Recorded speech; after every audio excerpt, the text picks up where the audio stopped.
IT business. I know that many foreigners working in IT business in Thailand, not just Thailand, also Phuket. Okay. And from the subcontinent, a lot of Indian working in IT related business. So this is I think the very accessible business that the GB people from GB can find the opportunity in Thailand. What your office, your state, your government has, you think, in perspective that it can give to the youth of Gilgit? We can strengthen the youth between two countries to have some sort of exchange of youth program. For example, in Thailand, my own ministry of Foreign Affairs, we have Department of International Cooperation. Okay. Where we send the youth as volunteer to work in Bhutan, for example. So likewise, maybe this is the first time I am myself opening my eye to GB.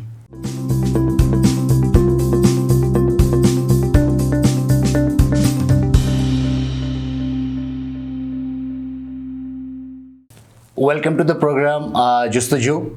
JUSTUJU is all about talking to people who have dreams, who chase their dreams. And today it's our pleasure that we have a special guest with us in the studio, Mr. Thatree Chauvachatra, Consul General for Royal Thailand Consulate. Sir, we welcome you to the studio. Assalamu alaikum. Sawasdee krab. Thank you very much. You are welcome, and we are pleased to have you over here. Since you are in Gilgit Baltistan for last 4 to 5 days, let me tell you about the format of this program. That this program specially emphasizes, focuses matters related to the youth and things related to youth which inspires them. So before going to that, I would like to know, and in fact, our audience would like to know that how do you feel after coming to GB? What are your insights about the journey? In fact, I heard many times and many times about the beauty of the GB. And seeing is believing is not enough. Of course. I myself, like yesterday, we went on to pursue glacier. And in that way, taking part in it is a confirmation of the natural beauty of GB, particularly that part of GB. My first experience with glacier was in Norway, when I was posted in Poland sometime in 1997. Great. But this is the first time ever we went ever closer to the glacier. So it's just unbelievably true and so breathtaking. So that is my impression apart from natural beauty of GB. You like the blossom season in Hunza and other parts of GB? Yes, before I came to Pakistan, I went to Japan on my official visit in April. Sakura everywhere, cherry blossom, but it's different. There we went to the garden where I think it's kind of planted in a row. But here you see in the wild, it's in nature, in the nature. So everywhere, the house, the small hut here and there. So it's kind of different. And I was told that cherry blossom is also you have not just pink but also it's got a mixture of color and so on. It's beauty in nature. So it's kind of different. It's naturally you feel so glad that you can see the beauty in the nature. We are happy that you're enjoying your trip, your journey. Very much. Going forward, you yourself are a nature-loving person, Honorable Consul General. You yourself are a human-loving person. So we have seen you meeting people during this journey. So of course you have met young people as well. So as I said before, this program, more emphasizes on the young people. how did you find the young people of Gilgit Baltistan? You might have interacted with them. I was surprisingly shocked. And it's good, I mean, it's a pleasant surprise. Right. Because when we visit the school, community initiated our, what's the name? In Hunza? In Hunza. Okay. You know, we visit the school, particularly the 2 years old. Yeah, the boys, kindergartens. Yeah, boys and girls, you know, they speak English. Yeah. And I mean, surprisingly good because English is a passport to the world. And can you imagine in the next 15 or 20 years when these kids, not just the future of Pakistan, but future of the world, once you acquire the proficiency of English language, you got a visa.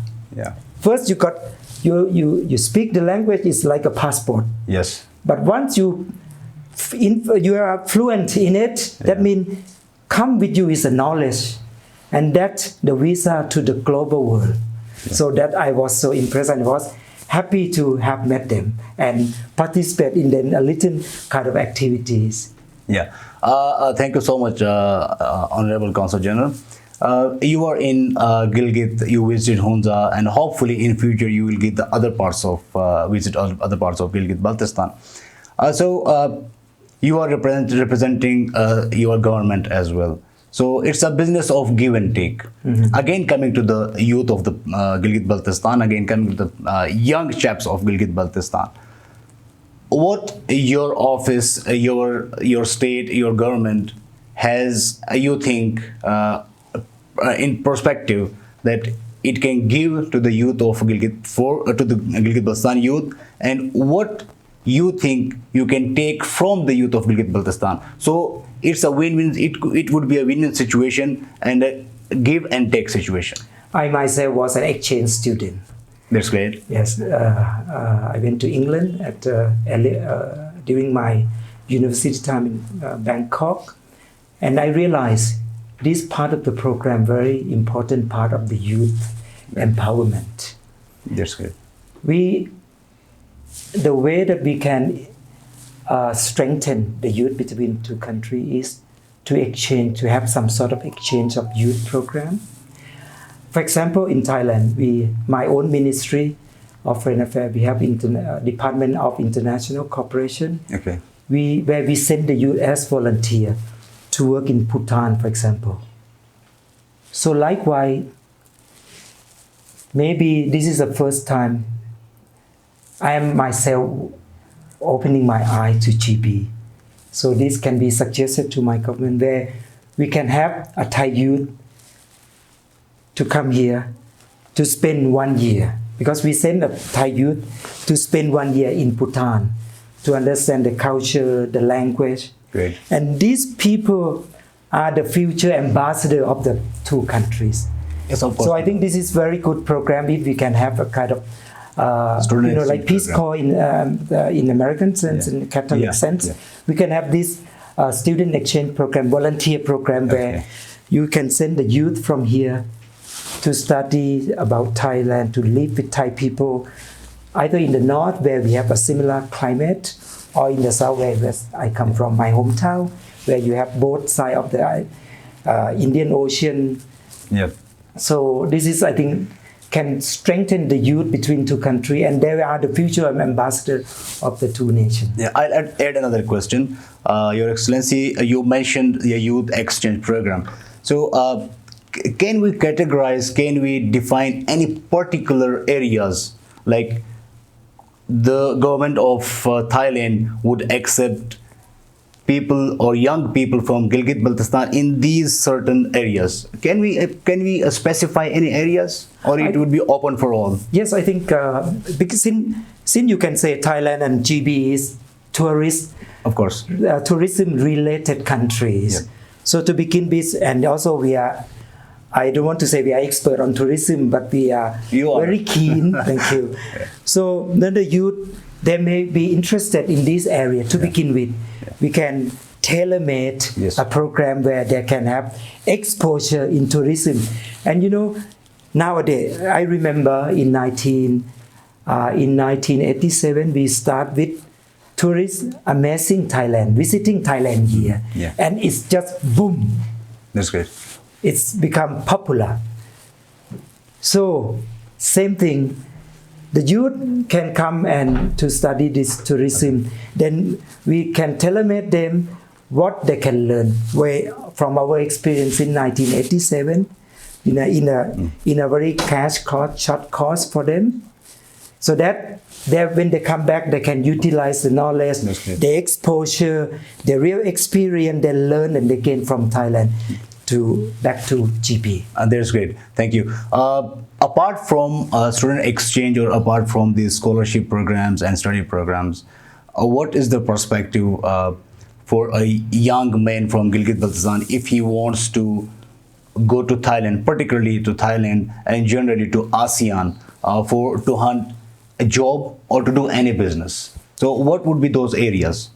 I know that because your GB population is one of the, I think is the highest with literacy rate. Yes. People are highly educated, knowledgeable, speak English, which is, as I said, you have both passport and you need a visa to go to Thailand. And particularly in the area of IT business, I know that many foreigners working in IT business in Thailand, not just Thailand, also Phuket. Okay. And from the subcontinent, a lot of Indian working in IT related business. So this is I think the very accessible business that the GB people from GB can find the opportunity in Thailand. With your English, of course, is very common for you, and you are in this IT business is there. Yeah. Yes. It's flourishing. Yes. Yes. Last and the compulsory question: what would be your message to the youth of Gilgit Baltistan? When I was again in Poland, I bought a Eurail Pass ticket for 1 month. Okay. I saw the world. That's great. As a youth, you must have international exposure. All my brother's children study abroad. Great. Their international exposure is very important. You already have English fluency. Yeah. You are very capable to read, to understand, to dig the depth of the knowledge of the world. But still, one aspect of your life, you have to go out of your country, out of your village, out of your town, and then to the world to see what other people think, what they have, what they prosper, so that it will, when you come back, you can develop your country for the betterment of your future. Thank you so much, Mr. Thatree. It was a real pleasure for us to have you at Ibex Media Network Studio. नाज़रीन, हमारे साथ हमारे ख़ास मेहमान थे. इन्होंने बहुत ज़बरदस्त बातें की हैं. प्रोग्राम देखने का बहुत शुक्रिया.